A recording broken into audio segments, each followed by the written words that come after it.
જય સચ્ચિદાનંદ. આપ સૌની અંદર બિરાજેલા પરમાત્માને અત્યંત ભક્તિપૂર્વક અભેદ ભાવે નમસ્કાર નમસ્કાર નમસ્કાર. જય સચ્ચિદાનંદ. દાદા કહેતા કે 70% 5 આજ્ઞા પડાશે તો 1, 2, 3 અવતારમાં મહાવિદ્ય ક્ષેત્રે જવાય, ત્યાંથી મોક્ષે જવાશે. એ ધ્યેય રાખવાનો છે. 70% કેવી રીતે આપણે પૂરું કરી શકીએ? દાદા કહે છે ને, અમે 70% 1-2 સેમ્પલ જોઈએ 100%ના. દાદા કહે છે અમે જ્ઞાન લીધું, અમને જ્ઞાન પ્રગટ થયું, ત્યારથી એક જીવને અમે શુદ્ધાત્મા તરીકે જોયા વગર જવા દીધો નથી. એક્ઝેક્ટ શુદ્ધાત્મા. બીજું, આ નિરૂમાં 24 કલાક એમની સેવામાં રહેતા હતા. તો એમને કહે છે કે તમે આટલા વર્ષોથી સેવામાં છો, એક ક્ષણ અમે તમને શુદ્ધાત્મા તરીકે જોયા વગર જવા દીધી નથી. એટલું જ નહીં, પોતાના વાણી, વિચાર, વર્તન, બોલો એક ક્ષણ કે અમે આ દેહ સાથે એક થયા નથી કે છે. મનને અમારું માન્યું નથી, વાણીને અમારી માની નથી, દેહને અમારો માન્યો નથી. એટલું બધું રિલેટિવ રિયલને જુદાપણું. એ કહે છે ને, દેહની સ્થિતિમાં અમે છીએ, દેહ વગરની સ્થિતિ. આજે દેહ છૂટી જાય તો અમને કાંઈ ફરક ના પડે. અમે દેહ હોય કે ના હોય, અમે બધું અમારી એક જ સ્થિતિ રહેશે. બોલો, નિરંતર દેહથી જુદાપણું પોતે વર્તે છે. અને એ રિલેટિવ રિયલ એ પોતે જ એ આજ્ઞા એમને વર્તે છે બધી. અને આપણને એ આજે સમજણ પડી છે. એ સમજણ જેમ જેમ આપણે જાગૃતિ ગોઠવતા જઈશું આપણને વર્તશે. એટલે એ જ રસ્તો આપણને મળ્યો છે. બોલે એટલે આ શુદ્ધાત્મા, રિલેટિવ રિયલ જુદું રાખવું પોતાનું, અને સામાનું જુદું જોવું, એ ઊંચામાં ઊંચી તત્વદ્રષ્ટિ છે આખી. આપણને આ બિગિનિંગ થઈ છે. હવે જેટલું આપણે દાદા તો 68માં નિરૂમાં એક જ્ઞાન લીધું. એ દિવસોમાં તો કેવું હતું, એક જ્ઞાનવિધિ પતે પછી 5 આજ્ઞા અડધો કલાકમાં સમજાવે, પછી પોતાની રિક્ષા ભાડું પોતાનું ખર્ચવાનું, બધા 3-4 જણા રિક્ષામાં બેસાડી, ચાલો બધાને શુદ્ધાત્મા જોવા જઈએ. તો 1 કલાક શુદ્ધાત્મા જોવાનો પ્રયોગ કરાવડાવે. તેને મેં ઉગી નીકળે બરોબર. બોલો, હવે આપણે તો આમ શુદ્ધાત્મા તો આમ ઢગલે બંધ દેખાયા જ કરે. અને કાલે તો કેવડું મોટું, આ છેડેથી આ છેડે સુધી આમ આમ આખું જોવું હોય ને તો આમ ફેરવવું પડે આપણે કેમેરા. તમારે જડે આટલું બધું માણસ ઢગલે બંધ શુદ્ધાત્મા. આખો દાદા નગરમાં પગ મૂકવાની જગ્યા નહોતી, એટલું ભરાઈ ગયું હતું. હવે શુદ્ધાત્મા જોવાનો પ્રયોગ છોડવાનો જ નહીં. એક એકની શુદ્ધાત્મા. કોકને ગોદો માગ્યો તો જેને ગોદો વાગ્યો તે હું નહીં, જેને ગોદો માર્યો તે તમે નહીં. તમે ને હું એકના એક જ છીએ. બોલો, શુદ્ધાત્મા અભેદતા રાખવાની છે. દુકાનમાં એ ઘરાક ઝોલા આવે તો શુદ્ધાત્મા જોવાના, અને કોઈ ના આવે તો આજ તો દાડો નકામો, કોઈ ઘરાક નથી એવું નહીં ઉપાધિ કરવાની. એ 5 માણસો હોય કે 5000 માણસો હોય કે 50,000 હોય કે 2 લાખ હોય, બધું ભાઈ આપણે ઉછાળવું એ નથી, ડિપ્રેશન થવું નથી. હા, આપણી ભાવના છે લાખો માણસો પામો, પણ શુદ્ધાત્મા સ્વરૂપે જોવા માંગીએ છીએ આપણે કે શુદ્ધાત્મા થઈને રહો અને શુદ્ધાત્મા સ્વરૂપે જુઓ બધાને. એટલે આ પહેલી 2 આજ્ઞા 100% ઉપર આપણો ધ્યેય હોય. ગમે તેવું બન્યું, શુદ્ધાત્મા સ્વરૂપે કોઈને જોવાનું ચૂકવું નથી જ. એક નાનામાં મચ્છર હોય, મકોડો હોય, કીડી હોય, એટલે કોઈ જીવડું પણ દેખાય પહેલાં શુદ્ધાત્મા જોઈએ. જીવડામાં તો તરત શુદ્ધાત્મા દેખાય, કૂતરામાં શુદ્ધાત્મા દેખાય, આવડા મોટા ધણીમાં દેખાવામાં જરા મુશ્કેલી પડે. કારણ અભિપ્રાય બહુ હોય ને, આવો છે ને તેવો છે ને, આમ કરશે ને તેમ કરશે ને, આવા છે ને. એ ઘરની વ્યક્તિઓમાં અભિપ્રાય બહુ હોય એટલે શુદ્ધાત્મા જોવા ના દે. પણ આપણો પ્રયોગ નિશ્ચય મારે 100% આજ્ઞા પાળવી છે. અને પછી 2-4 કલાકે પછી જ્યારે થોડો ફ્રી ટાઈમ મળ્યો, પોઝ મળ્યો, ત્યારે એક્શન રિપ્લે બધું જોઈ લેવાનું, ક્યાં ક્યાં શુદ્ધાત્મા જોવાનું ચૂક્યા, ફરી રીસેટ કરવાનું. એ રીતે આ પહેલી 2 આજ્ઞા સિદ્ધ કરવા જેવી છે. પછી વ્યવસ્થિત નહીં, આમ 3 જ શબ્દ છે, રિલેટિવ રિયલ, વ્યવસ્થિત અને ફાઇલ. વ્યવસ્થિત એટલે ગમે તે બન્યું તે શુદ્ધાત્મા સિવાય રિલેટિવ બધું, રિલેટિવ માત્ર વ્યવસ્થિતને તાબે છે. Scientific circumstantial evidence. એટલે આ રિલેટિવ વ્યવસ્થિતને તાબે છે, તરત જ થવું. આણે કર્યું એવું થવું જ ના જોઈએ. કેમ હજુ આવું કરે છે, ક્યાં સુધી આવું કરશે, દર વખતે મારે કરવાનું, એ બધા અહંકારી શબ્દો છે. અહંકારથી સામાન્ય ગુનેગાર જોઈએ છે. એ બુદ્ધિ ઊભી જ ના થવી જોઈએ. ના, એ શુદ્ધાત્મા જુદો છે, ભરેલો માલ નીકળે છે. કેવું દેખાવું જોઈએ કે શુદ્ધાત્મા જુદો, ચંદુ જુદો. ચંદુનો ભરેલો માલ નીકળે છે, હું શુદ્ધાત્મા છું, દીપકનો ભરેલો માલ નીકળે. એવું આપણી જ્ઞાનની ભાષા ગોઠવીશું ને તો કરતા પણ સહેજે છૂટી જશે. ફાઇલ છે, સંભાવે નિકાલ કરવો છે. એટલે ધીમે ધીમે વ્યવસ્થિતમાં દાદા 100% કોને કહે છે વ્યવસ્થિત? કે આપણે અહીંથી પાવાગઢ જવાનું થયું વડોદરા પાસે, અને આપણે કે સવારે વહેલા આવી જજો, આપણી ગાડી છે, તમે બધા આપણે બસ ખાલી જ છે ગાડી, આપણે તમે આવી જજો ને. કે એટલે આપણે ખુશ થઈ ગયા કે આપણને ગાડીમાં નંબર મળી ગયો. પછી થોડી વાર પછી આપણે આવીને તૈયારી કરતા હોઈએ તો કે ભાઈ તમે રહેવા દેજો ને, અમારા વડીલ આવ્યા છે તમારે. એટલે આપણને મનમાં થાય કે ભાઈ પહેલેથી ફોન કર્યો તો ના આવત, આ શું દોડધામ કરાવીને ખોટી. પણ એ ના પાડે ને એટલે ભોગવટો આવે. ત્યાં તક આણે જ ના પાડી. પછી થોડી વાર પછી પાછું કે ભાઈ એમ કરો ને, સાંકળે બાંકડે બેસી જઈશું. તો અંદર બેઠાની તૈયારી કરતા તો એની વાઈફ કચકચ કરતા, આવા નવા વધારે પડશો, 3 કલાક કાઢવાના, ખોટા પોલીસવાળાઓ હેરાન કરે, આ શું કામ? ભાઈ આપણે બંધ રાખો ને બેસવાનું. એટલે બીજી વખત ના પડે. દાદા કહે છે 9 વખત ગાડીમાં બેસાડે, 9 વખત ઉતારી પાડે, તો એ આપણે જેમ આપણી બેગને નીચે ઉતારી પાડે, પછી બેગને મૂકે તો બેગ રીસાય ખરી? કેમ ના રીસાય? આપણી જ બેગ છે ને, આપણા જેવી નહીં. તો ના, એનો અહંકાર ના મળે. એટલે આપણે તો જો ના પાડી હોય ને તો ચપ્પલ પહેરીને ચાલવા જ માંડે. પ્લીઝ પાછા આવો. તો કે હું મારી મેળે બીજી રસ્તો કરીશ, હું તમારી સાથે જિંદગીમાં ના આવું હવે. કે છે આ અપમાન ખાવા આવવાનું જ કે છે. એટલે અપમાન નથી, વ્યવસ્થિત ઉતારે છે. 9 વખત ચડાવે, 9 વખત ઉતારે. તો વ્યવસ્થિતના જ્ઞાનમાં રહેજો કે છે. આપણને ઉઠાડે, ભાઈ તમે ઊભા થાવ ને પાછળ જતા રહો ને. ત્યાંથી કે ભાઈ નહીં, અહીં તો VIP લોકો, તમે પાછળ જાઓ. અરે 9 વખત બેસાડે ને, 9 વખત ઉઠાડે ને, તો આપણે કે દીપક ઊભા થા, દીપક ત્યાં બેસી જા, દીપક અહીંથી બેસી જા. આમે આપણે ઝાડા થઈ ગયા તો 10 વખત ઉઠબેસ કરીએ ને પલંગમાંથી બાથરૂમમાં, કોનો વાંક કાઢીએ છીએ? આમ તો અહંકાર, આ દેહાધ્યાસનો અહંકાર છે ને, હું જ છું. આ દેહને વ્યવસ્થિતના હિસાબે ખસવું પડે છે. કયા ક્ષેત્રમાં કયા કાળે કેટલો ટાઈમ એક ક્ષેત્ર જોડે હિસાબ હોય ને, એટલો ટાઈમ આ પૂતગલ ત્યાં રહેવાનો. પછી હિસાબ પૂરો થાય એટલે બદલાય. અને આને નિમિત્ત ગમે તે બને છે. નિમિત્તને ગુનેગાર જોવો એ બુદ્ધિનો ધંધો છે. જ્ઞાન શું કે છે? વ્યવસ્થિત છે, કોઈ નિમિત્ત ગુનેગાર નથી. આ પૂતગલનો હિસાબ આ ક્ષેત્ર સાથે હોય, પછી પૂતગલનો હિસાબ પહેલા ક્ષેત્ર સાથે હોય.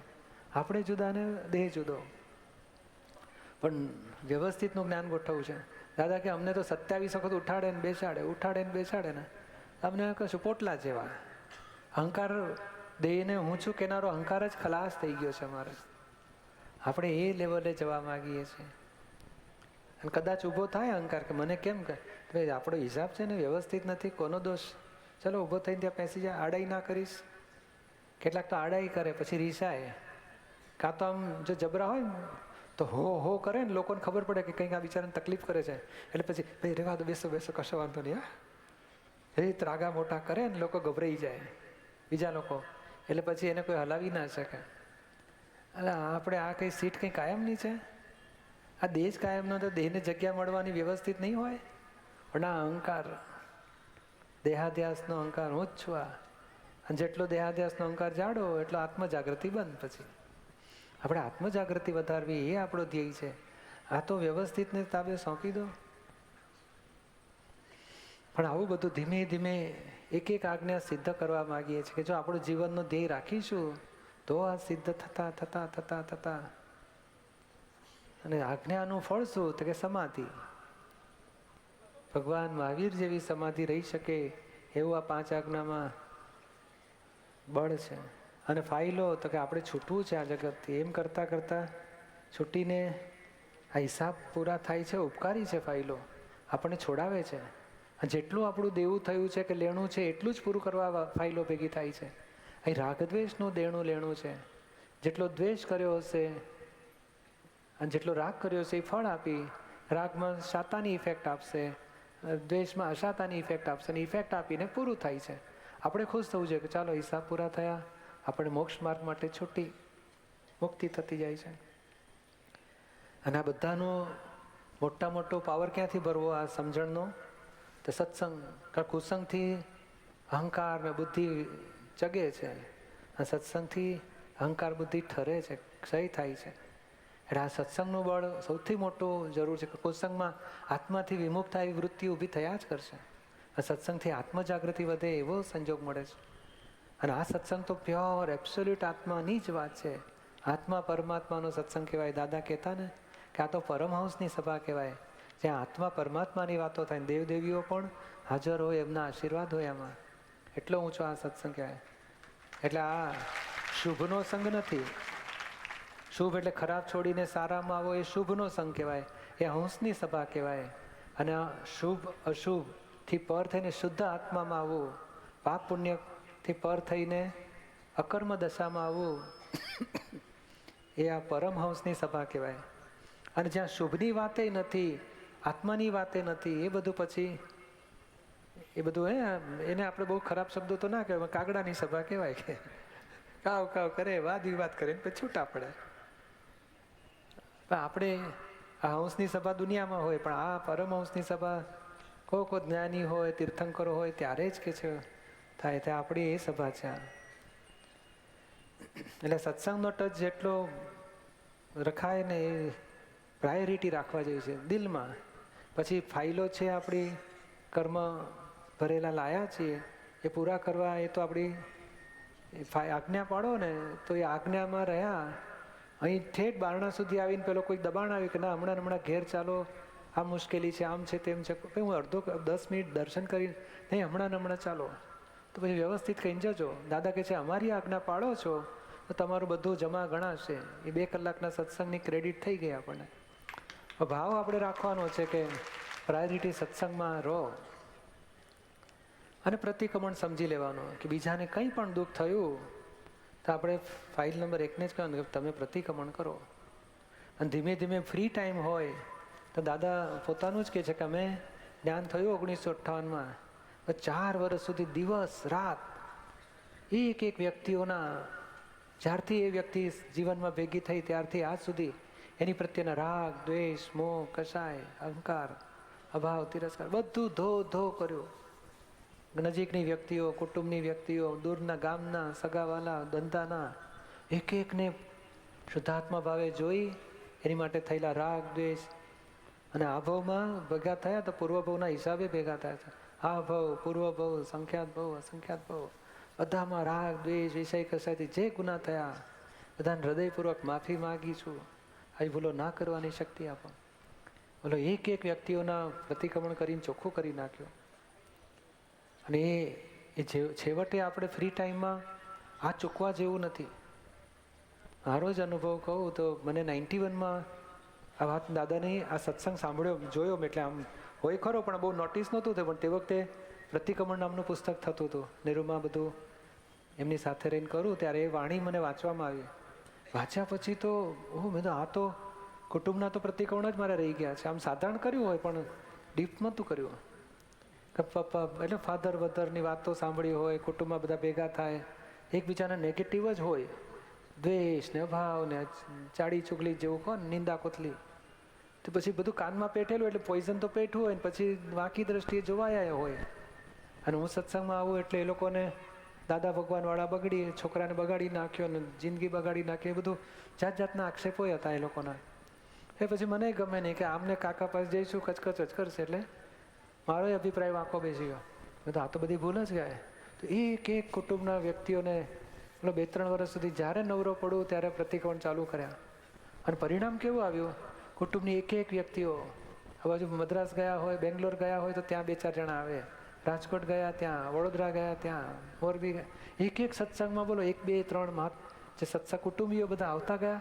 અમારા કુળમાં તો રતન પાક્યું, અમારા દાદા બોલો એટલું પોઝિટિવ બોલતા ગયા.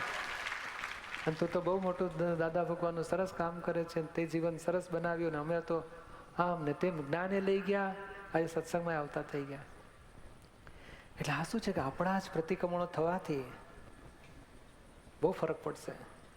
આપણને મોક્ષે જવા માટે ગ્રીન સિગ્નલ મળતા જશે. અને ખરેખર આપણી આ 9 કલમોમાં એક એક વાત તો બહુ સુંદર છે. એના ઉપરથી જ આપણે જો જિંદગીના પ્રતિક્રમણો લઈએ ને કે અહંકારનું કોને દુભાવ્યા છે, ધર્મનું પ્રમાણ, જૈન ધર્મ, વૈષ્ણવ ધર્મ, અધિગમ સંપ્રદાય, ફલાણા સંપ્રદાય, મુસલમાનો, ક્રિશ્ચનો, કોની માટે અવળું નહીં બોલાય. આમ છાપા ખોલીને બેઠા હોય ને, બોલો અતિક્રમણનું સંગ્રહ સ્થાન, એટલે છાપાવાળાનો દોષ નથી, પણ આપણે પોલીસ કોન્સ્ટેબલે આમ કર્યું, પતિ અને પ્રેમિકાએ પત્નીનું કાટલું કાઢી નાખ્યો, લ્યો વાંચી વાંચીને મગજ બગડી જાય આપણે. અને વિરાધક ભાવ ચાલુ જ હોય આખો દાડો, કે આવું ખરી, છોકરાએ આમ કરી નાખ્યું, આપઘાત કરી નાખ્યો, બાપાએ આમ વઢ્યા, એને એક ને આણે આ બોમ્બ ફોડ્યા, માણસો મરી ગયા, કેવું ખરાબ. તો એ બોલો, એ છાપું લઈને તમે 1 કલાક પ્રતિક્રમણ કરો ને તો ઓછો ટાઈમ પણ એટલા બધા નેગેટિવ દોષ ઊભા થાય છે, વિરાધક ભાવ ઊભા થાય છે, અપરાધક ભાવ ઊભા થાય છે. અને એ બધા દોષો આપણા આત્મા ઉપર આવરણ લાવનારા છે. એ ભૂલે ચૂકે દાદા કે અમે તો બધાને શુદ્ધાત્મા સ્વરૂપે જોઈએ, નિર્દોષ જોઈએ, અને ગમે તેવું ખરાબમાં ખરાબ મારી નાખનારો હોય, ખૂન કરનારો, તોય અમે નિર્દોષ જોઈએ. અને આપણે આ દોષિત દ્રષ્ટિમાંથી બહાર નીકળવું છે, કારણ આ સંસારમાં 5મા આરામાંથી 6ઠ્ઠા આરા તરફ જનારો પ્રવાહ છે અત્યારે.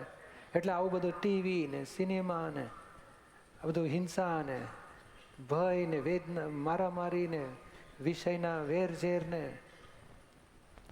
અને એટલું વિકારી વાતાવરણ છે. અને આ બધું માધ્યમો પોઝિટિવ એના સરસ રિઝલ્ટ છે, પણ નેગેટિવમાં આપણું બગાડવા ના જોઈએ, એ આપણે વાત કરીએ છીએ. કે આપણે છાપા ખોલીએ કે ટીવી જોઈએ ને એમાં આપણું દ્રષ્ટિ બગડે, વિચાર બગડે, અભાવ થાય, તિરસ્કાર થાય, દ્વેષ થાય, એ બધું ખરેખર પ્રતિક્રમણમાં લઈને ચોખ્ખું કરવા જેવું છે. સિનેમા ઉપરમાં જોઈએ તો કેટલાય એક્ટર એક્ટ્રેસ પર દ્રષ્ટિઓ બગડી, વિચારો બગડ્યા.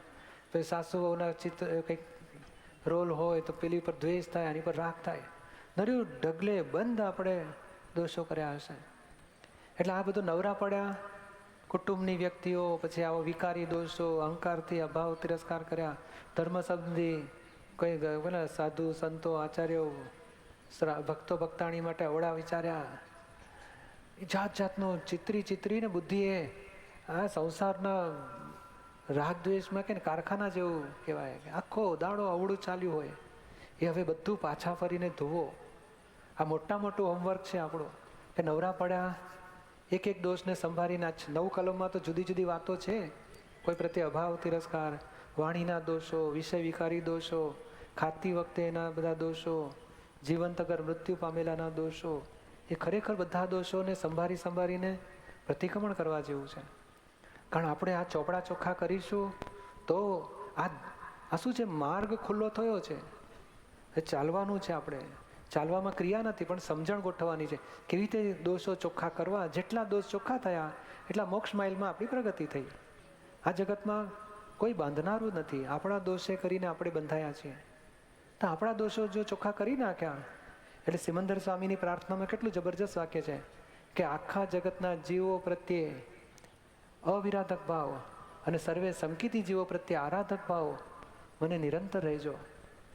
બોલો, જગત પ્રત્યે અવિરાધક ભાવ કરવા માંગીએ છીએ, મહાત્માઓ પ્રત્યે આરાધક ભાવ રાખવા માંગીએ છીએ. કે ગમે તેવો પ્રકૃતિનો વાંકો ભરેલો હોય પણ મહાત્મા મોક્ષે જનારો 1, 2, 3 અવતારમાં મોક્ષે જશે. એટલે આપણે આ દાદાની ચરણવિધિમાં ઘણા બધા શબ્દો છે, ઘણા બધા વાક્યો છે, એની ઉપરથી પણ દોષોના સ્વરૂપો ઓળખાશે. અને ખૂબ જુદાપણાની જાગૃતિ રાખીને ફાઇલ નંબર 1 પાસે કે ચાલો આપણે આ દોષો ધોઈ નાખીએ, હવે આ દોષો ધોઈ નાખીએ, એમ કરતાં ફ્રી ટાઈમ સમયનો સદુપયોગ કરવા જેવો છે, કે જેથી કરીને આપણા ચોપડા ચોખ્ખા થશે, મોક્ષ માર્ગ માટે આપણી પ્રગતિ થશે. ચાલો તો થોડા પ્રશ્નો લેતા જઈએ. આ બધી વાતો તો ઘણી બધી આવી છે દાદાની, કે રોજના પુરુષાર્થમાં આપણે જીવનના રોજે રોજ કેવી રીતે પુરુષાર્થ ગોઠવવો કે જેથી કરીને આપણો મોક્ષ માર્ગ ચૂકાય નહીં. અનંત અવતારથી મોક્ષ માર્ગ આપણા હાથમાં આવ્યો નહોતો. શુભ કર્યું હતું ને અશુભ છોડ્યું હતું, પણ પુણ્ય બાંધીને સંસારમાં જ રખડ્યા હતા. પછી મોહના સાધનો વધારે અને પાછું સંસારમાં ગરકીએ. આ શુદ્ધાત્મા પ્રાપ્ત થયો, મોક્ષ માર્ગ મળ્યો છે. હવે અડધી અવતાર તો જતો રહ્યો, માંડ 5-25 વર્ષ બાકી રહ્યા છે. કામ કાઢી લેવું છે, નિશ્ચય ચૂકવા જેવો નથી. બિપિન દેસાઈ ક્યાં છે? બિપિન દેસાઈ ધાંગધ્રા એ કહે છે કે દરેક જીવ ધારીને જન્મની સાથે જ આત્મા તો પ્રાપ્ત થયેલો જ છે, છતાં જ્ઞાન પ્રાપ્તિને આત્મ પ્રાપ્તિનો પ્રયોગ એના કેમ કહ્યું? આત્મા પ્રાપ્ત થયો જ છે, પણ આત્મા પ્રાપ્ત નહીં, આત્મા છે પણ એની દ્રષ્ટિએ આત્માથી વિમુખ છે, એટલે એની દ્રષ્ટિએ આત્મ સન્મુખ કરવાની છે. જેમ આ બાજુ દરિયો હોય ને, આપણે આ બાજુ જા હોઈએ, તમે શું કે તમે ફેરવી આપે કે જો આ દરિયો દેખાય, દરિયો તો છે જ, હતો જ, પણ આપણે આ બાજુ જોતા હતા, દિવાલો ને મકાનો ને ઘરો ને બધું, તો દ્રષ્ટિ ફેરવવી પડે ને. આત્મા જીવ માત્રમાં છે, પણ આત્માની દ્રષ્ટિ નથી એને, એટલે આ જ્ઞાન. અને પાછું અજ્ઞાન મળ્યું છે. આમ તો કરવું જ પડે ને, ધ્યાન કરો ને, તપ કરો ને, ત્યાગ કરો ને, ક્રિયા કરો ને, મંત્ર કરો ને, પાઠ કરો ને, ઉપવાસ કરો ને, એકાદશી કરો ને, કેટલું બધું કરો શીખ્યા છે. એટલે ઊંધું ચાલ્યા છે ને, એટલે પાછા ફરવું પડે છે. જો ઊંધું ચાલ્યો ના હોત ને તો કાંઈ ફરક ના પડે, તો પછી આત્મા જ હતો પોતે. જગતના લોકોએ અજ્ઞાન આપ્યું છે, એટલે એને જ્ઞાન લેવું પડે છે. સમજાયું ને? જગદીશભાઈ ધરમપુર, બસ વલસાડ. આપમાં ઓરિજિનલ ટેપ રેકોર્ડથી જ્ઞાનવિધિમાં દરેક જ્ઞાનવિધિમાં જુદું જુદું બોલાવો છો, મને જુદું જુદું બોલાવો છો, તો પણ પરિણામ સરખું જ આવે છે. ખુલાસો કરશો જી. વચન બળ જ કામ કરે છે. પૂછવામાં ભૂલશું કે તો ક્ષમા માગું છું. મારો ભાવ, આપ મારા માટે જ્ઞાનની સજીવન મૂર્તિ જ છો. ક્યાં છે જગદીશ? એટલે શું જુદું જુદું બોલાવીએ છીએ? 5 આજ્ઞામાં થોડા શબ્દો જુદા જુદા હોય, જ્ઞાનવિધિમાં તો એના જ હોય.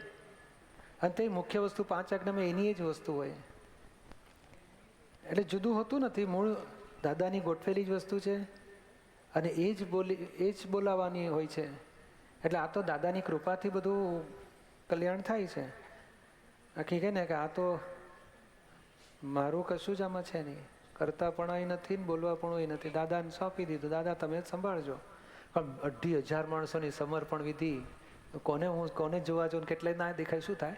એટલે દાદા ભગવાન તમે પહોંચી જજો, બધાને સમર્પણ વિધિ સ્વીકારી લે છે. એટલે દાદા જ બધું સંભાળી લે, નિરૂમા ને દાદા. સમજાયું ને? હા, બાકી મારું કરવા પણ હોય ને તો મુશ્કેલી પડી જાય બધાને. હમીર ભાઈ મિતિયાજ શું છે? હું હાલ નિવૃત્ત શિક્ષક છું. મારી નોકરીના સમયગાળામાં વિદ્યાર્થીઓને શારીરિક શિક્ષા કરી છે, જેના હિત માટે કરી છે, તો તેના પ્રતિકોણ કઈ રીતે કરવા? એ જ જે બધી રીતે બધાના માટે કરીએ છીએ ને. જે ધારો કે કોઈ બાળકને ધારો કે સોટી મારી હોય, અથવા તો આંકા વળીને ઊભા રહે શિક્ષા કરી હોય, પણ એને દુઃખ થયું હોય ને, એવું આપણને યાદ આવે ને. એ બધા પ્રસંગોને આપણે યાદ કરી. હવે નામ ખબર હોય તો ઠીક છે, ના ખબર હોય તો એમને એમ કે હે શુદ્ધાત્મા ભગવાન, આ વ્યક્તિને આવું મેં શિક્ષા કરી હતી ને આવું દુઃખ થયું હોય, તે હૃદયથી હું પસ્તાવો કરું છું, માફી માગું છું, અને ક્ષમા કરો, આવી ભૂલ નહીં કરવાની શક્તિ આપો. એવું એક એકને યાદ કરીને કરજો ને. એને પછી બહુ મહિનાઓ કરવું નથી આપણે. 15 દાડા બેસીને 1 કલાક બધાનું યાદ કરીને ધોઈ નાખવાનું, પછી વાત પૂરી. આ શું મૂળ હેતુ ભાવના સારી હોય, પણ ભાઈ હેતુ સોનાનો હોય ને, પણ બીજાને દુઃખ આપવાનો અધિકાર તો નથી ને ખરેખર. કોક જીવ વેર બાંધી શકે, એટલે આપણે પ્રતિક્રમણ કરીએ છીએ.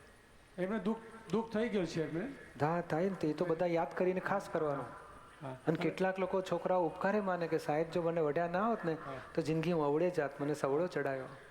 કેટલાક ઉપકાર માને, એના પ્રતિકોણ કરવાની જરૂર નથી. આ જ્ઞાન લીધું પછી અમુક એવા અવળા સંજોગ આવે ત્યારે સામે એટેક નહીં કરવામાં તો જાગૃતિ રહે છે, પરંતુ સામી વ્યક્તિ પ્રત્યે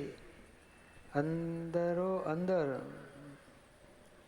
મનથી કશાયો થવાના ચાલુ થઈ જાય છે, તો ત્યાં કેવી રીતે રહેવું? એટલે આ સ્થૂળ ઓછું થયું પણ સૂક્ષ્મમાં રહ્યું ચાલુ, એના પ્રતિક્રમણ કરશો તો એ ઓછું થશે.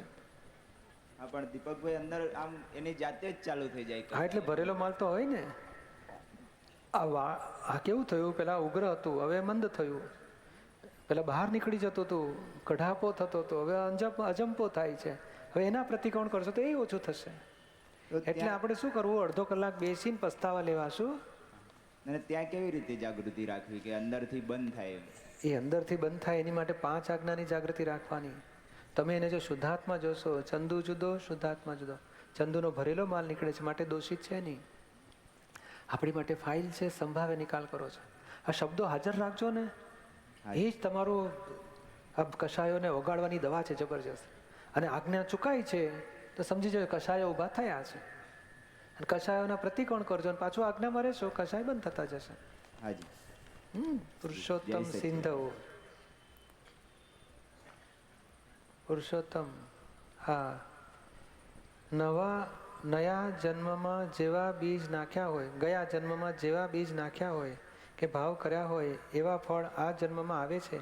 તો કોઈ પણ પુરુષ કે સ્ત્રીએ અજ્ઞાન અવસ્થામાં પણ એવા બીજ કે ભાવ ન કર્યા હોય કે તેને અણહકના વિષય ભોગવનાર પત્ની કે પતિ મળે, છતાં ઘણા પુરુષો અને સ્ત્રીઓને અણહકના વિષય ભોગવનાર પત્ની કે પતિ શું કામ મળે છે? આમાં કેવું છે, આવડું છોકરું હોય ને, હવે પહેલાં છોકરા જ ના હોય તો કે થાય છોકરું મને નથી, બહુ તોફાન કરે, રખડે, દારૂ પીએ, તો કે ના જેવો હશે તેવો મને ચાલશે, પણ મને જોઈએ. હવે આ ભાવ છે ને એનો, એ પછી એ કાલે વાત ના કરીએ કે ભાઈ 8 પોઈન્ટના આધારે આપણે સિલેક્શન કર્યું પત્નીનું કે પતિનું, પણ પછી પતિ કે પત્ની એના 92 પોઈન્ટ લઈને આવેલો છે, એમાં કચરોય લઈને આવેલો, શું થાય? એટલે આમાં તો આપણે 8ના આધારે એની સાથે જોઈન્ટ થયા, પણ એના તો પોતાના 92ના આધારે એનો હિસાબ બીજી સાથે હોય કે બીજા સાથે હોય, એના હિસાબવાળું એ લઈને આવે છે. એટલે બીજથી થાય છે કે ભાવથી થાય કે હિસાબથી? એ બીજ એનું નામ જ ભાવ ને ભાવ એનું નામ બીજ. હા, સમજાયું ને? આમાં કેવું છે કે આ બધું બીજ એટલે અહંકારમાંથી બધું ઊભું થાય છે. એને ગયા ભાવમાં કોઈ સાથે એટેચ થયેલો હોય તો બીજી સાથે એટેચ તો બેવ ભેગી થાય આ ભાવમાં એને. અને આપણને એટલે પેલી બેનને આ ધણી ભેગો થયો, ધણીને પેલી જોડે લફરું એટલે એ પણ ભેગી થાય ને, પછી આ બેનને પેલી માટે જલસ થાય, તેરસ્તાર થાય, દ્વેષ થાય, અને સંસાર પછી મોટો થાય. અને પર કુદરતનો એટલે અજ્ઞાનનો સ્વભાવ કેવો, સંસાર મોટો ને પોળો કરી આપે. તો આ ગણિકાઓ છે એને એટલા બધા ભાવ કર્યા કે એને એટલા બધા હા. વિષયોનો પુરુષો સાથે વિષયો એ પહેલાં શું છે, એને સંજોગનું દબાણ આવે, એને કોઈ એબ્યુઝ કરી નાખે ને પછી થાય કે હવે અમે બગડ્યા છે તો બગડ્યો, પછી એને પછી કે આવું જ મારું જીવન, મારે પૂરું જ કરવાનું છે એટલે કરે પછી. પણ એને શું છે એ ભાવ એટલે શું કે એક માણસ ભીખ માગતો હોય અને પછી લોકોને જો બીજાને જુએ ને કે જો એને ગજવું કાપ્યું 2000 મળી ગયા ને આપણે તો 2 વર્ષે આ 2000 ભેગા ના થાય કે છે. એટલે એને આ સ્થિતિ એને દુઃખ આપે છે, માટે પેલી સ્થિતિ પર મોહ કરે છે.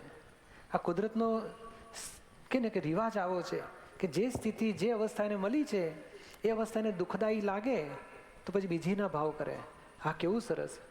આ દ્રૌપદી છે ને એને 5 પતિ મળ્યા ને તો એણે ગયા ભાવમાં ભાવ કરેલા કે હું આ ગણિકા કેટલા પુરુષો સાથે મજા કરે છે, મને આવા મળે તો કેવી એટલે મજા. હું પણ આપને એ જ એટલે કહેવા પોતે માંગુ ભાવ છું. કર્યો છે માટે આ મળ્યું છે. નહીં, અત્યારે તમે આમાંથી કોઈ પણ ને ઊભા કરીને પૂછજો કે તમે આવા કોઈ ભાવ કરેલા કે અજ્ઞાન અવસ્થામાં પણ આવા ભાઈ બીજ નાખેલા કે ભાઈ એમને અણકને ભોગવનાર પત્ની મળે કે અણકને જો ભોગવનાર પતિ મળે? 2 રીતે ભાવ થાય છે. એક, અત્યંત દ્વેષ કરો ને તો પણ એ તમારા સંબંધમાં આવશે. ગણિકાએ અત્યંત દ્વેષ કર્યો કે એક માણસને હું સીધા આમ તેમ તો કે બધા, અને પાછો અહંકારે કર્યો કે હું જો કેવા બધા લટ્ટુ બનાવું છું, કેવા બોટ બનાવું છું, જો આમ અને આમ અને આમ, એ કેવા ભાવ કર્યા. તમને કંઈ ખબર ના પડે ભાઈ, એ ખબર પડતી હોત ને તો માણસ મોક્ષે જતો રહ્યો હોત. આ તો બધું ભાન જ પડતું નથી અને કુદરતના દબાણમાં થઈ જાય છે. આજે બોલો આ એટલી ગર્દી હોય ને, તમે બોલો આ ઓપન ગ્રાઉન્ડ હોય તો તમે આવીને આ વચ્ચે બેસવાનો છો કોઈ દાડો? પણ આ સંજોગોનું દબાણ આવ્યું માટે તમે એ બેસી શકો છો. એ તો આ ગ્રાઉન્ડમાં તમે એકલા આવીને બેસો તો તમને શરમ આવશે, નથી બેસવું, હું એકલો શું બેસું, તો બધા બેઠા છે એટલે વાંધો નહીં. એટલે તમને ભાવ સંજોગના દબાણના આધારે થઈ જાય છે. એટલે આ કુદરતનો નિયમ કેવો છે કે માણસને અવળા ભાવ કરવા નથી હોતા, પણ એના કશાયો અવળા ભાવ કરાવી નાખે છે. આજે બોલો એક પુરુષનું કહે ને કે પેલી સ્ત્રી સાથે ઝઘડો થાય ને તો પુરુષ કેવો ભાવશે, હું બીજી લાવીશ, તારી હાલત ખરાબ કરીશ, જોજે તું. બોલો ભાવ બગાડી નાખે કે નહીં? અને પછી બીજી એને મળતી જ હોય, મળીને પછી આને દુઃખી કરે. એણે ભાવ જ કર્યા છે, પણ ભાવ ખુશીથી નથી કરતો, દુઃખમાં આવીને કશાયના આધારે, દ્વેષના આધારે, અહંકાર માર્યા કરી નાખે છે. તો પછી એને એની સાથે જતું રહેવું જોઈએ કે પેલાની સાથે રહેવું જોઈએ? અને સારું સુખ તો ત્યાં મળે છે ને. એ સુખ દુઃખ નહીં, દ્વેષ અને રાગ બેવના હિસાબ પૂરા કરવાના છે, છૂટકો જ નથી. તો ઘણી વખત એવું થાય કે આ જ્ઞાન લીધા પછી પણ છૂટાછેડા લે છે, તો હિસાબ પૂરા થતા હશે ને? ના, એ જો સ્થૂળ હિસાબ પૂરા થાય છે, સૂક્ષ્મમાં એને થાય ને મારી જિંદગી બગાડી, એને સલાહને ખરાબ મળવું જોઈએ, એને જિંદગી બગડી જોઈએ, એ પોતાનો દ્વેષ પોતાની પાસે સ્ટોકમાં રહે છે. સ્થૂળ કર્મ પૂરું થયું. સૂક્ષ્મમાં નવું અજ્ઞાનતાથી શું થાય છે? નવું ચિત્ર્યા કરે છે, જૂનું ભોગવ્યા કરે છે. બસ આ જગતનો ક્રમ ચાલ્યા કરે છે, જૂનું ભોગવું અને નવું ચિતરવું. હવે આ જ્ઞાન પછી નવું ચિતરવાનું બંધ કરીએ છીએ, જૂનું ભોગવવાનું પૂરું કરીશું તો મોક્ષ થશે. તો આમાં મેં એવું પણ સાંભળ્યું છે કે એક મુસ્લિમ મહાત્મા લેડીઝ છે, એણે એના હસબન્ડ સાથે છૂટાછેડા લઈને પછી અહીંયા અત્યારે શ્રીમંત સિટીમાં કે રહે છે, તો એણે છૂટાછેડા લીધા તો હિસાબ પૂરો થઈ ગયો હશે? સ્થૂળ હિસાબ પૂરો થયો. ગયા ભાવમાં બંધાયેલો જેવો એવો આ ભાવમાં પૂરો થયો. એને 12 વર્ષ સાથે રહેવાનું હતું તો 12 વર્ષનો હિસાબ પૂરો થયો આ ભાવમાં. હવે છૂટાછેડા રાજી ખુશીથી લીધા, દુઃખી થઈને લીધા, દ્વેષપૂર્વક છૂટી પડી, રાગથી છૂટી પડી કે સમભાવે નિકાલ કરીને છૂટી પડી, એ પોતાનું નવું છે, સ્વતંત્ર છે. આ ગયા ભાવનો હિસાબ 12 વર્ષનો હતો તે 12 વર્ષનો પૂરો થઈ જ જાય છે. એ પરમાણુ સાથે છે. આ તમારા જોડા સાથે, તમારે આ પેન્ટ સાથે ને પટ્ટા સાથે શર્ટ સાથે ઘડિયાળ સાથે કેટલા કલાક તમને અડીને રહેશે ને એટલો હિસાબ હોય છે. એટલે હું પણ એમ જ એ હિસાબ પૂરો થાય એટલે છૂટા પડે છે. હા, એટલે એમ જ થાય. પછી તમારી અજ્ઞાનતા, તમારો મોહ, તમારો રાગદ્વેષ, મારી સોનાની ઘડિયાળ જતી રહી, મને દુઃખી થઈ ગયો, એ તમારો નવો મોહ તમે આવતા ભાવનું ચિત્રામણ કરો છો. અને એ ભાગ બંધ કરવો એ મનુષ્યનો પુરુષાર્થ છે. આપણે બે વાત જુદી છે. એક કર્મ ફળ છે, એક કર્મ બીજ છે. અને કર્મ ફળ આવું કોઈ કરે હંમેશા એવું જ લાગે આપણને. અત્યારે તમે બોલો એક ઝૂંપડામાં અથવા તો એક બેડરૂમમાં એક ને ચાલી સિસ્ટમમાં રહેતા હો ને તો તમને 2 બેડરૂમવાળો ફ્લેટ જોઈએ છે એવી ભાવના થાય. અને 2 બેડરૂમના ફ્લેટમાં આવો ને ત્યારે બીજાનો બંગલો જોઈને દુઃખી થાવ. અને તમે થાય કે 2 બેડરૂમના 40માં રહેવાનો કોઈ ભાવ કરતો હશે? રે ઝૂંપડામાં રહેતો તો એને 40માં રહેવાનો ભાવ કરેલો. ના ના, મને તો આવા ભાવ નથી. મેં તો હંમેશા મારા જીવનમાં પેલા નીચા માણસોનું જોઈને જ અનુકરણ કર્યું કે નીચા માણસો છે કે કેવા રહે છે તેના કરતાં આપણે તો સારી રીતે રહે. હા, એ તમે ઘણું ડેવલપમેન્ટ લઈને આવ્યા હશો. બધા એટલા બધા ડેવલપ ના હોય ને. પણ બાબુભાઈ ભાદાણી અમરેલી કે ચરણવિધિ જ્ઞાનવિધિ વખતે કપાળમાં શા માટે અડવામાં આવે છે? એનું કારણ શું છે? કપાળમાં ભાવ મન છે, ચાર્જ મન છે. અને ત્યાંથી જ આપણે એ ભાવ મનને જ સમર્પણ કરી દઈએ છીએ. જે આવતા ભાવના બી રૂપ જેમાં ભેગા થવાના હતા ને એ ભાવ મન જ આપણે અર્પણ કરી દીધો. એટલે શું થાય કે જે કર્મ બાંધવાનો જ ભાગ આપણે સોંપી દીધો ભગવાનને. કર્મ ફળ ભોગવી લઈશું, નવું બાંધવાનું બંધ થઈ ગયું.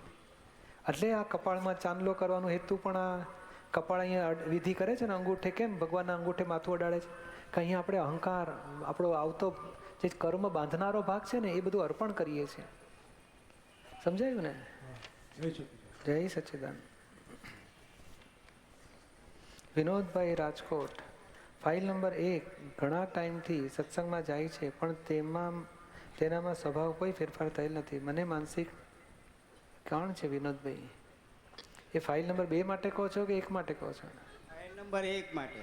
1 એટલે કોણ? વાઈફ. ના, એ 2 કહેવાય. હા, આપણે શું કામ 1 નંબર એને આપીએ? તો આપો તો પછી એને પૂજ્ય રાખો ને. આ તો 1 નંબર તો આ ફાઇલ વિનોદભાઈ. જો એક વસ્તુ સમજી લેજો, આ તમારો પ્રશ્ન વાંચી લો પછી કહું તમને. એમના સ્વભાવમાં કોઈ ફેરફાર થયેલ નથી. ફાઇલ નંબર 2 ઘણા વખતથી સત્સંગમાં જાય છે. એમના સ્વભાવમાં કોઈ ફેરફાર થયેલ નથી. મને માનસિક ત્રાસ આપે છે, મારો હિસાબ છે, મને સંભાવે નિકાલ થાય તેવી શક્તિ આપો. દાદા ભગવાન પાસે પ્રાર્થના કરું છું. ફાઇલ નંબર 2 પણ આવેલ છે, સેવા દેવા માટે આવેલ છે. સેવા આપવા આવેલ. બહુ થઈ ગયું. આટલું પોઝિટિવ જોવા જેવું છે. એમનું 100 નેગેટિવમાંથી 2 પોઝિટિવ જોઈ અને આપણે પોઝિટિવ પર દ્રષ્ટિ રાખો તો તમને શાંતિ થઈ જશે. અને વિનોદભાઈને ત્રાસ આપે તમારે જમા કરો. વિનોદભાઈ કંઈક લોચા માર્યા હશે, મોહના દંડ આવ્યો, જમા કરો. દોષ ના જોશો, ઉપકાર માનો. અને એક વસ્તુ બધા મહાત્માએ સમજી લેવાની છે કે એ સત્સંગમાં આવે એના સ્વભાવમાં ફેરફાર થાય કે ન થાય એ આપણે નોંધીને પછી કે એ સત્સંગમાં જાય છે સ્વભાવમાં ફેરફાર થયો નથી એવું આપણે નોંધવાની જરૂર નથી. આ પ્રકૃતિ બદલાય નહીં, લીમડો પીપળો થાય નહીં. જય સચ્ચિદાનંદ. ફક્ત કહે ને આપણે પ્રકૃતિ ક્યાં સ્વભાવ બદલાય છે? એટલે આપણે તો એટલું સમજવાનું, એમને એટલું જ પૂછ્યું ને તમને ખબર પડે છે ને આ લીમડો બધાને કડવો લાગે છે? તો મને બધી ખબર છે, મારા દોષની બહુ થઈ ગયો. અને નહીં તો એ કહેવાની આપણે શુદ્ધાત્માને આપણે ફોન કરવાનો સૂક્ષ્મ રીતે મનથી કે શુદ્ધાત્મા ભગવાન એમને એમના દોષ દેખાય એમાંથી નીકળે એવી કૃપા કરજો. બસ સામાના દોષ માટે પ્રાર્થના કરો, પોતાની કચાશો માટે શક્તિ માગો. અને આપણને આંખું દેખાય છે સુધર્યા નથી આપણી કચાશ છે, તો આપણી કચાશ માટે શક્તિ માગો કે મને નિર્દોષ દેખાય, શુદ્ધાત્મા દેખાય, અકર્તા દેખાય, એવી શક્તિ આપો તો જીતી જઈશું આપણે. વિનોદભાઈની 2 નંબરની ફાઇલ એ કહે છે બરોબર છે કે ઓલ્યો ઉભા હવે કોર્ટ આપણે વકીલને બોલાવવા પડશે.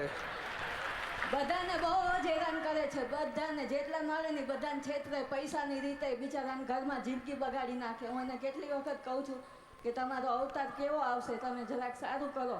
ખૂબ જ મને 25 વર્ષથી હેરાન કરી, ખૂબ રડી છું. આ સત્સંગમાં આવ્યા પછી હું રડી નથી, ખૂબ આનંદ આવે છે મને ના પાડે તોય પૈસા ના આપે તોય હું સત્સંગમાં આવું છું. મારી 3 નંબરની ફાઇલે આવી છે, પૂછી જવો એને. બિચારી બહુ સારી છે, કોઈ દિવસ દેવી બેબી છે. હા વાંધો નહીં. હા અરે નહીં પણ આપણે એમને સારું કયો કે બસ સરસ થઈ જાય એટલું, બીજા કોઈ છેતરે નહીં. હું એમ કહું છું એક ટાઈમ જમવાનું આપો પણ કોઈ છેતરો નહીં, બધાને ખૂબ છેતરે છે. હા પણ આપણે હવે ઝઘડા વધારવા છે કે ઘટાડવા છે? વધારવાની વાત નહીં, બધાનું સારું કરે બસ. કોઈ તમે હવે એમને કે મોઢે કહેવાનું બંધ કરી દેજો, શુદ્ધાત્મા ભગવાનને પ્રાર્થના કરજો. શું મનથી જ કે અંદર બેઠેલા શુદ્ધાત્મા ભગવાન પૈને સદબુદ્ધિ આપો ને બધામાં જે તમારી ભાવના એ બધી પ્રાર્થના કરજો. દીપકભાઈ, બાકી એમનો દોષ ના જોશો કોઈના. દીપકભાઈ એક વિનંતી છે, આ આક્ષેપો એકદમ તદ્દન ખોટા છે અને એને તમે કઈ રીતે સાચા માની લીધા? માન્યા નથી, હું તો બીજો રસ્તો બતાડું છું એટલે જ કહ્યું ને મેં, કાંઈ માનવાની વાત નથી. હું તો અંદર એમને જેટલું એમને ખતબત થાય છે ને, જો મારો રસ્તો કેવો છે, એમને ખતબત થાય એમણે ચોખ્ખું કરવું પડશે. જેને મેં આવે ને ખંજવાળા એને ચોપડવું પડશે ને. બરોબર છે. તમારા હાથમાં ખંજવાળે તો મારે ઘસવાની જરૂર ખરી? નહીં. સૌ પોતાનું ચોખ્ખું નહીં કરવું પડે? કરવું જ પડે. તમારી દવા હું તમને બતાડું, એમની દવા એમને બતાડું. એટલે આપણે જે અહીંયા દીપકભાઈ પ્રશ્ન આયા બધા પ્રશ્નો કરે છે, એણે જે કીધું એ આપણે સાચું તો માની લેવાનું આવતું જ નથી. હું સાચું નહીં, એમની વ્યૂ પોઈન્ટથી સાચું છે, તમારી માટે ખોટું હોઈ શકે. પણ એમને જે વાંકું દેખાય છે તો એમને મેં શબ્દ શું કહ્યો કે એમને તમે મોઢે કહેશો નહીં, તમે પ્રાર્થના કરો, તમને જે ભાવ થાય છે એ આવા થવા જોઈએ, આવા સુધરવા જોઈએ, આવા દયા થવા જોઈએ, એ ભગવાન બધી એમને શક્તિ આપો. એટલે શું એમનો દ્વેષ બંધ થશે, નેગેટિવિટી બંધ થશે. અને તમે એમના માટે પ્રાર્થના કરો કે આવે સત્સંગમાં જાય છે, કેટલું સરસ કહેવાય. એ મને આવું પજવે છે, મારો હિસાબ છે, એમનો દોષ નથી. આમાં શું પોતપોતાનું ચોખ્ખું કરીશું ને. સામાન્ય સુધારવા, કાલે ના વાત સાંભળી, સામાન્ય સુધારતા 70 વર્ષે સુધર્યું નહીં અને ઠાઠડીને જવાનો વખત આવ્યો, અને આવતે બહુ તો કોકને ભાગે જતી રહેશે ને. આપણે દુઃખી મુવા હતા તેવા ને તેવા રહીશું. એની કરતાં આપણે જાતને સુધારો. અને હું તો કહું છું અરીસા છે, બોલો ઘરની વ્યક્તિઓ અરીસા કહેવાય. અરીસા એ આપણી ચોટી ઊંચી હોય ને તો અરીસો બતાડે તો આપણે અરીસાને ઠોકતા નથી. કેમ મારી ચોટી ઊંચી બતાડે છે, તને તોડી નાખીશ. દારૂ પીધેલો માણસ તો એવું જ કરે, કદાચ અરીસાને મારે કે આ નવો કોણ અંદર આવ્યો છે, મારો સાલાને. પણ આપણે તો દારૂ ઉતરી રહ્યો છે ને ઉતારવા માગીએ છીએ, એટલે આપણે અહીં હાથ ફેરવવાનો, પાણી ચોપડીને થોડુંક ચોટી બેસાડી દો. અરીસાને કંઈ બોલાય નહીં, અક્ષરે બોલાય નહીં. અરીસાનો ઉપકાર માનવાનો ને પોતાની જાતને સુધારવાની. દીપકભાઈ, મેં 2001માં પૂજ્ય નિરૂમા પાસે જ્ઞાનવેદી કરાવી હતી. એટલે હું અમારું છેલ્લા 8 વર્ષથી આ સત્સંગમાં જ્યાં જગ્યા મળે, જ્યાં ટાઈમ મળે ત્યાં પહોંચું છું. અને હું જ જો બીજા કોઈની છેતરતો હોઉં તો મારા હાથમાં મને ક્ષમા કરે ખરો. જો આ તમને બધા ખોટા આક્ષેપો છે. ખોટા આક્ષેપોનું કહું તમને રહસ્ય કહું. આજે કહે ને કે કોઈ પણ માણસ, આપણે નથી વાત કરતા કે કંઈક આ ભાવમાં નહીં તો પૂર્વ ભાવમાં ભૂલ થઈ હશે તેથી બધું ફળ આવે છે. હા, એ તો બરોબર છે. માટે આપણે હવે જમા કરીને પૂરું કરો કે તમને જેવું દેખાય છે હું મારું સુધારવાનો પ્રયત્ન કરીશ. મારી પાસે હું દાદાને પ્રાર્થના કરું છું મારું જીવન સુધરે એવી મને શક્તિ આપો. છોડો, આપણે કોઈને સુધારવા જવું નથી અને કોઈની બોબડી બંધ કરવાની તાકાત આપણામાં છે નહીં. આ જગતને જેવું દેખાશે એવું બોલશે. આપણે તો એનું સાંભળીને પછી આપણે કહીએ ને કે હે દાદા ભગવાન, મને સમાના મનમાં મારી માટે કોઈ અભાવ તિરસ્કાર ન રહે ત્યાં સુધી મને ચોખ્ખું થવાની શક્તિ આપ. જેમ જેમ મારું અંદરનું પ્યોર થશે, એથી આગળ ટ્રાન્સપરન્ટ થશે ને, કોઈ આંગળી પણ નહીં ચીંધી શકે. માટે મારી પ્યોરિટી મારે વધારવાની જરૂર છે. આ ઉપકાર માનો, અરીસાના ઉપકાર માનો. અરીસો તમે 20 કલાક સામાયિક કરશો નહીં જડે તમારા દોષ. અરીસા તમને દેખાડે છે, ઉપકાર માનો ને. અને આપણે નિમિત્તને દોષિત જોયા વગર, જો 2 વસ્તુ સમજી લેજો. કોઈ કે તમે ખરાબ છો, જો તમારા ખરાબી હશે તમે સ્વીકારશો તો ખરાબી જતી રહેશે. અને તમે વિતરાગ રહેશો, તમે ખરેખર ખરાબ નથી. અને પેલો કહે છે અને તમે ખરેખર નથી ખરાબ, તમે વિતરાગ રહેશો તો એ ખરાબીનું જોખમદાર એ વ્યક્તિ થશે, બોલનારો. માટે આપણે ઉલટાની કરુણા રાખવી જોઈએ કે હે ભગવાન, આ પોતાની જોખમદારી ઊભી કરી રહ્યા છે. આ વિનોદમાં એવું ખરાબી છે નહીં, છતાં એ આક્ષેપ મૂકે છે, એમને કેટલી જોખમદારી ઊભી થશે. મારા નિમિત્તે એમને જોખમદારી ઊભી થાય તેનું હું પ્રતિક્રમણ કરું છું.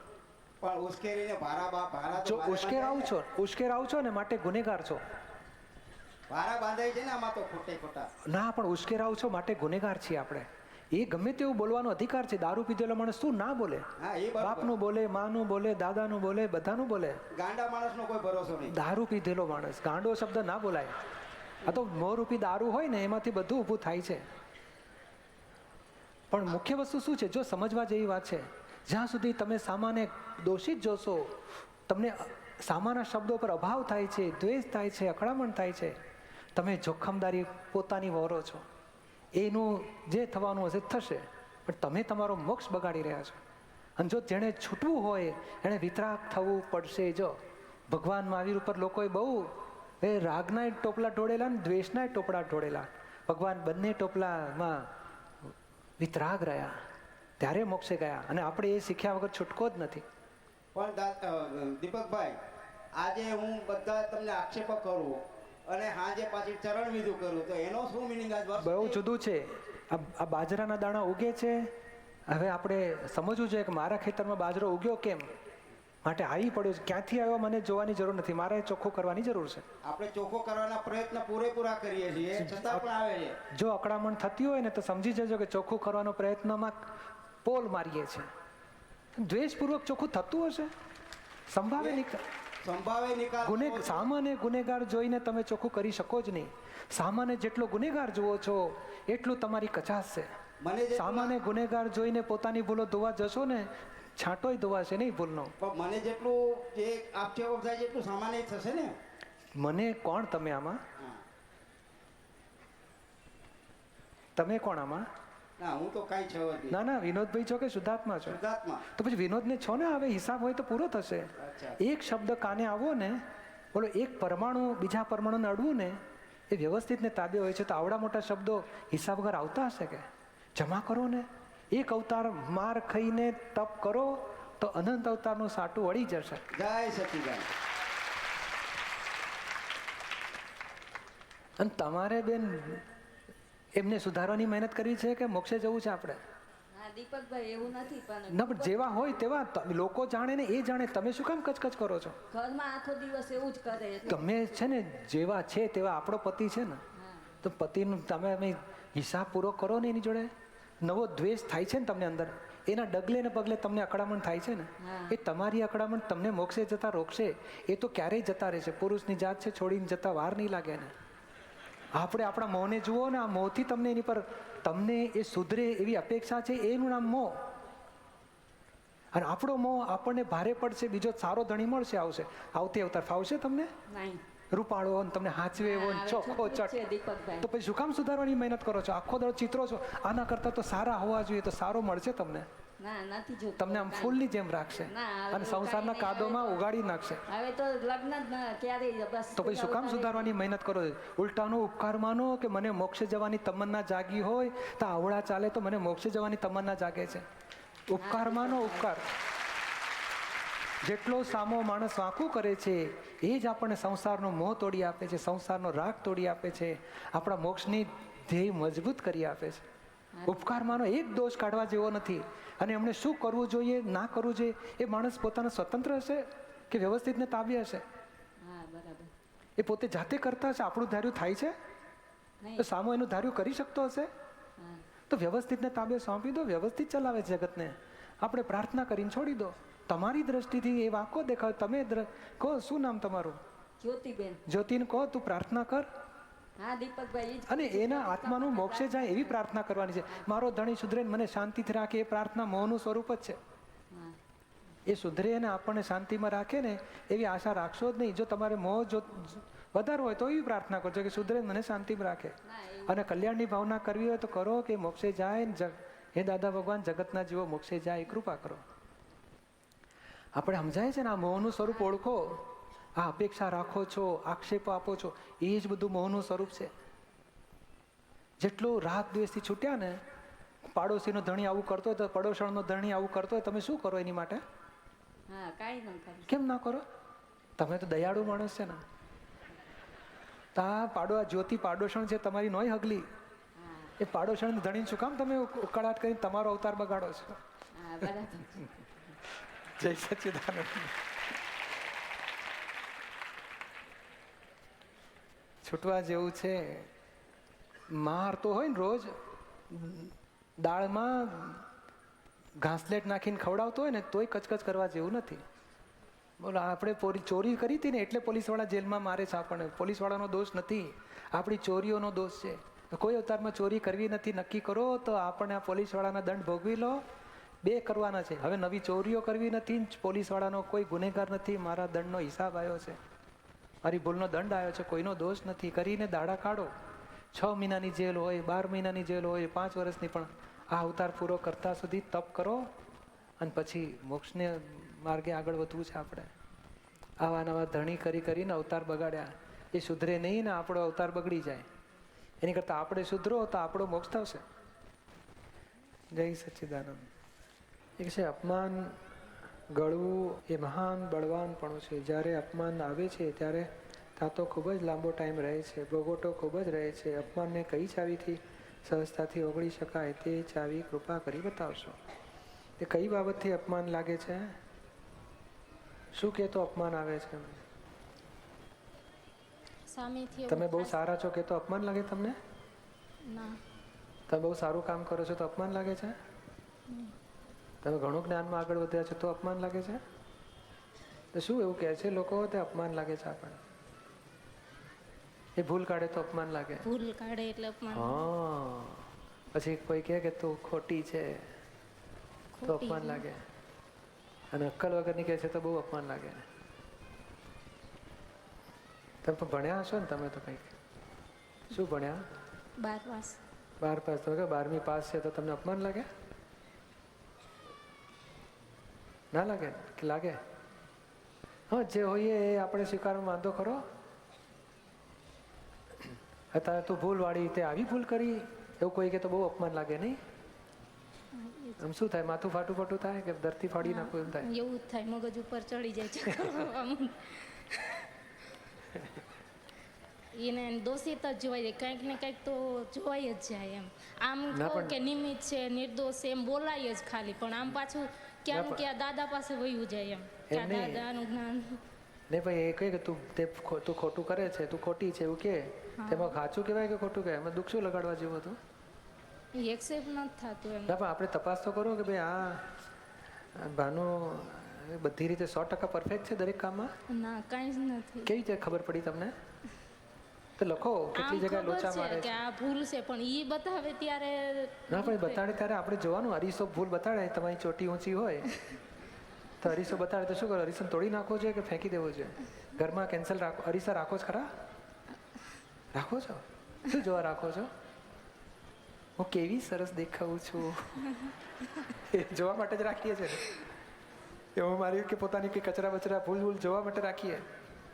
પોતાના કચરા ડાઘા બાઘા નથી ને, વાળ વાંકા ચૂકા નથી ને, જોવા માટે જ રાખીએ છીએ. દાંતે આમ ચેક કરા, હું ચોખ્ખું છે, હવે મારો દાંત સારા દેખાય, વસીસ તો ચોખ્ખો લાવીશ. તમને બધી જ ખબર છે. જે કરીએ એ બધી જ ખબર હોય છે તમને. ના પણ આપણે આ અરીસાનો ઉપકાર નથી માનતા. આપણે કેવા છીએ દેખાડશે કોણ આપણને? નહીં તો તમે શુદ્ધાત્મા છો કે ભાનુ છો? હું શુદ્ધાત્મા છું, તો પણ ભાનુનું કોઈ બતાડે તો તમે દુઃખી શું થવાની જરૂર? પછી ઈ અપમાન કરે ને પછી એનો ભય લાગે, પછી એની હાજરી હોય ને તો તમારો કઈ સત્સંગ કે આવતો હોય તો આપણે હસી ન શકીએ એની હાજરીમાં એમ કે કેટલું બધું દ્વેષ થઈ જાય છે વ્યક્તિ માટે. હા એટલે આ આમ અંદરથી એમ થાય કે કેવું આમ આમ હસવાનું ના આવે, પણ એ હોય એટલે ન હસાય કે એ શું વિચારશે એવું થાય એમ. એટલે આ બધો રોગ છે અહીં સુધી ભરેલો જ છે, અહીં સુધી હશે ખબર નહીં. પણ હવે આમાં ટૂંકો રસ્તો એટલો છે કે અપમાનને, હવે આમાં શું છે, બીજો ભાગ આપણો છે, તમે માન આપતા હશે ને લોકો, બહુ સારી છે, બહુ સેવાભાવી છે, હવે બહુ કોઈ નથી સત્સંગ. આવતું. પહેલા આપ્યું હશે તમે ખાધું હશે બરોબર, એ લોન લીધી હોય ને તો આ રીપેમેન્ટ પછી ભારે પડે આપણને. અથવા કોઈએ ના આપ્યું તો જાતે માની બેઠા હું તો હોશિયાર છું, હું તો ચોખ્ખી છું, હું તો વિશેષ છું, હશે બધું હશે, તપાસ કરો. એવું જ હતું બધું. તો હવે એ બધાનું ફળ આવ્યું છે, જમા કરો. તમારે મોક્ષે જવું છે તો આ અહંકાર રાખીને મોક્ષ થશે ખરો? આ માન રાખીને મોક્ષ થશે કે માન ઓગળશે તો મોક્ષ થશે? પણ એ જ્ઞાન ના, પણ માન ઓગળશે તો મોક્ષ થશે ને. હા, તો માન ક્યારે ઓગળશે? અપમાન આવશે તો માન ઓગળવાનો સંજોગ છે. પણ એટલા બધા અપમાન એવું એ થાય. એટલા બધા હોતા જ નથી. તમે મોટું કરો રજનું ગજ. એ તમને કહ્યું તે બેન ભૂલ કરી છે, આવું ના કરીશ તો આવું કરજે. પણ તમે ભૂલ શબ્દ ઉપર તો આખું ચક્કર શરૂ થાય, મગજમાં ગરમી ચડવા માંડે. અને પહેલાં તો ઇતિહાસ ભૂગોળ ખોદી નાખે આખું. હવે એણે તો એક જ કીધું બેન આવું કરજે, આવું ના કરીશ. પણ એ તમે સાંભળવાનું પછી હોય જ નહીં ને આગળ. ભૂલ કરી છે શબ્દ ઉપર તો ફૂલ પોઈન્ટ થઈ જાય આપણું. સમજવાની શક્તિ જ બધી ધોઈ નાખી છે આપણે. એટલે ધીમે ધીમે હવે શક્તિ માગો. દાદા મને અપમાન કરનારો ઉપકારી છે, અપમાન મારું હિતકારી છે, મારી ગાંઠ તોડી આપે છે, મહાન ઉપકારી છે અપમાન કરનારો, એ મને શક્તિ આપો. એ શક્તિ માગીને આગળ વધો. અને પેલી વાત કરીને પહેલી આપતાણી, બીજી આપતાણી, નવમી ખાસ વાંચજો. એમ થાય કે કેમ નિર્દોષ જોવાતા હશે જગતને, કેમ નિર્દોષ એવું થાય એમ. એ બુદ્ધિની આંખે નહીં દેખાય, જ્ઞાનની દ્રષ્ટિએ નિર્દોષ દેખાય એવું છે. આ બુદ્ધિ તો અહંકાર સાથે હોય ને, એટલે બુદ્ધિ તો ઉપરાણા લેવડાવે, રક્ષણ આર્ગ્યુમેન્ટ કરે. પેલો કઈ રીતે હું ભૂલ વગરની છું, એ અહંકારને બુદ્ધિ સામો કેટલી ભૂલ વાળો છે ને તો આમ લિસ્ટ બતાડે. તારી તો આ ભૂલ, તું તો આવી, તું તો આવી, તું તો આવી, એ નોનસ્ટોપ ચાલુ થાય. એટલે એનું આ બધાનો પડઘો શું? દાદા ભગવાનના અસીમ જય જયકાર બોલો, 9 કલમો વાંચો 5-5 વખત, તમે અહીંયા આવરણો તૂટશે ને પછી શક્તિઓ વધશે. શરણીથી વાંચો, શક્તિઓ માગો દાદા પાસે. સમજાય છે ને? ઝલક પંચાલ મહેસાણા. ભણવાની બાબતમાં મને ક્યાં છે? ભણવાની બાબતમાં મને પરીક્ષા આવે ત્યારે ખૂબ ચિંતા થઈ જાય છે અને પેપર લખવા બેસું ત્યારે બધું ભૂલાઈ જાય છે અને કશું લખી શકતી નથી. ગભરામણ બહુ થાય છે. તો હવે શું કરવું? એ તો ક્યાં ગયા? દાદા ભગવાનના અસીમ જય જય જયકાર બોલી, સચ્ચિદાનંદ. દાદા ભગવાનના અસીમ જય જયકાર બોલીને ભણો છો હા, તો શક્તિ માગજો દાદા પાસે. પણ ભૂલી જવાય. હા, એટલે જ દાદા ભગવાન યાદ કરો. દાદા શક્તિ આપો, લખાય એવી શક્તિ આપો, બધું યાદ આવે એવી શક્તિ આપો. દાદા ભગવાન યાદ કરશો ને તો ધીમે ધીમે બધું યાદ આવશે. પેપર લખવા મેં આવે ને એટલા ભૂલી જવાય, કશું યાદ જ ના ના, આવે. પણ હવે ધીમે ધીમે પ્રયોગ કરજો. દાદા ભગવાન પાસે બહુ શક્તિ માગશે. કયા ધોરણમાં ભણે છે? FY BSc. બોલો FY સુધી તો પહોંચી કે ના પહોંચી આપણે? હા દરેક વર્ષે બધી ચિંતા કર્યા છતાં પાસ થઈને આગળ વધતા હતા ને, હા તો દરેક વખતે ચિંતા કરેલી ખોટી નીકળી કે નહીં? હા. તો પછી સમજો ને આ પાછલી ખોટી ચિંતાઓ કરવાનો અર્થ શું છે? નવેસરથી શક્તિ માગીને ભણો અને નપાસ થવા કે પાસ થશે મને વાંધો નથી, હું તો સરસ પરીક્ષા આપવા જાઉં છું. દાદા ભગવાન શક્તિ આપો કરીને જજો. હા, જય જય સચ્ચિદાનંદ. સચ્ચિદાનંદ. આપણા જૂનાગઢમાં નિષ્પક્ષપાતી ત્રિમંદિરનો ભવ્ય પ્રાણ પ્રતિષ્ઠા મહોત્સવ આત્મજ્ઞાની પૂજ્ય દીપકભાઈના સાનિધ્યમાં પ્રશ્નોત્તરી સત્સંગ રહેશે 7 જાન્યુઆરી સાંજે 4:30 થી 7:30. જ્ઞાનવિધિ ભેદ જ્ઞાનનો પ્રયોગ રહેશે 8 જાન્યુઆરી સાંજે 4 થી 7:30. પ્રાણ પ્રતિષ્ઠા મહોત્સવ પ્રાણ પ્રતિષ્ઠા વિધિ 9 જાન્યુઆરી સવારે 9:30 થી 1. પૂજન આરતી સાંજે 4:30 થી 7:30. વિશેષ ભક્તિ રાત્રે 9 થી 10:30 દરમિયાન. મહોત્સવ સ્થળ જૂનાગઢ ત્રિમંદિર, ખામધરોલ ચોકડી, જૂનાગઢ બાયપાસ રોડ, જૂનાગઢ. સંપર્ક 9924344489. આપ સર્વે પણ જૂનાગઢમાં નવનિર્મિત ત્રિમંદિરના ભવ્યાતિભવ્ય પ્રાણ પ્રતિષ્ઠાના મહોત્સવમાં પધારી જ્ઞાન અને ભક્તિસભર આ કાર્યક્રમમાં પધારવા આપને ભાવભર્યું આમંત્રણ છે.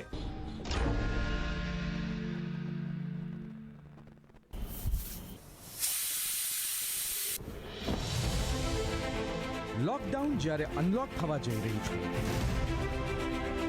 નવી જીવનશૈલીથી કંટાળ્યા છે સૌ કોઈ. સફળતા નથી જણાતી નોકરી કે ધંધામાં. નિરાશાનું વાદળ ફરી વળ્યું છે ચારે તરફ. આવા સમયમાં પણ પ્રગટી રહ્યો છે આશાનો એક દીપક. આત્મજ્ઞાની પૂજ્ય શ્રી દીપકભાઈ દ્વારા સત્સંગ રોજ રાત્રે 9 થી 10 દરમિયાન. સમાધાન આપની તમામ મૂંઝવણોના. આધ્યાત્મિક માર્ગદર્શન. મેળવો ચાવી તમામ દુઃખોથી મુક્ત થવાની. ચિંતા મુક્ત થઈ નિર્ભય બનવાની. પોતાના જ આનંદમાં રહેવાની. આપ પણ આ લાઈવ સત્સંગમાં જોડાઈ શકો છો. એ કનેક્ટ એપ, દાદા ભગવાન એપ, dadabhagwan.tv અને દાદા ભગવાન ફાઉન્ડેશનની YouTube ચેનલ દ્વારા. It's Dada Bhagwan Foundation presentation. Trimandir Sankul, Adalaj, District Gandhinagar, Gujarat. Phone 9327010101.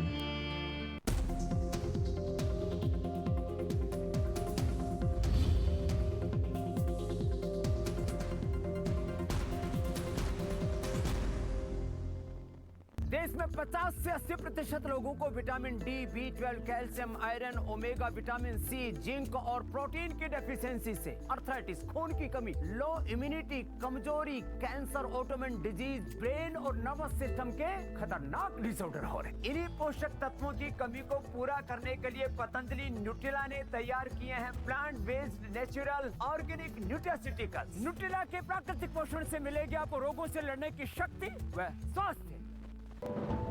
मैं जीवन हूं. जानते तो होंगे आप मुझे, आपके अंदर भी तो हूं. कोई मुझे पेड़ों की छांव में ढूंढता है, तो कोई आलीशान गाड़ियों में. गला सूखा हो या जमीन, बस जीवन ही तो है जो सबके काम आता है.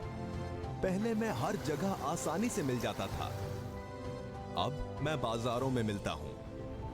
कुछ तो होगा मुझ में, तभी जीवन को प्यास में लोग प्यार से पानी बोलते हैं. बचपन से यही तो सुना है, जल ही जीवन है. आखिरी बूंद ITV नेटवर्क की मुहिम. जिंदगी में हर चीज का विकल्प है, लेकिन पानी का कोई विकल्प नहीं. अब बातें नहीं होंगी, अब मुहिम चलेगी. बारिश का पानी बन सकता है आपकी जिंदगी. हर बूंद में मुस्कुराएगा आपका कल. सोच जो आपका समय बदल दे. आखिरी बूंद ITV नेटवर्क की मुहिम. लॉग इन कर सकते हैं हमारी वेबसाइट आखिरीबूंद.com और अपने विचारों को साझा करें. સમાચાર એ નથી જે તમને ખબર છે. સમાચાર એ છે જે તમારા સુધી પહોંચતા અચકાય છે. ચાહે વાત હોય રાજકારણની કે પછી રમતગમતની, ચાહે વાત હોય બોલિવૂડની કે પછી બિઝનેસ ડીલની, શહેરથી લઈ ગામે ગામ સુધીની તમામ ખબર, ગુજરાતની સવારથી લઈને સાંજ સુધીની તમામ ખબર બતાવીશું આપને. દરેક ઘટના, દરેક ખબર. ન્યૂઝ રૂમથી લાઈવ મારી સાથે સોમવારથી શુક્રવાર સાંજે 6 વાગે. मैं जीवन हूं. जानते तो होंगे आप मुझे, आपके अंदर भी तो हूं. कोई मुझे पेड़ों की छांव में ढूंढता है, तो कोई आलीशान गाड़ियों में. गला सूखा हो या जमीन, बस जीवन ही तो है जो सबके काम आता है. पहले मैं हर जगह आसानी से मिल जाता था, अब मैं बाजारों में मिलता हूं. कुछ तो होगा मुझ में, तभी जीवन को प्यास में लोग प्यार से पानी बोलते हैं. बचपन से यही तो सुना है, जल ही जीवन है. आखिरी बूंद ITV नेटवर्क की मुहिम.